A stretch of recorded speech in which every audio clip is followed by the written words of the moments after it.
Oh no, the rain is coming again. Yung mainit lang kanina tapos ngayon mukhang lalakas na naman ang ulan mamaya.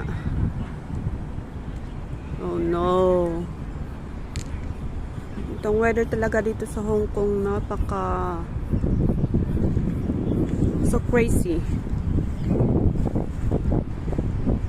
Init-init tapos biglang didilim ang kalangitan.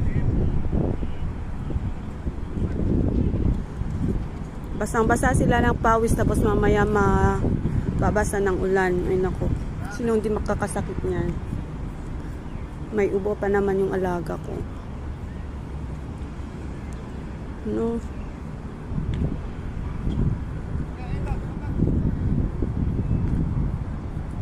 Dadalawa lang sila today.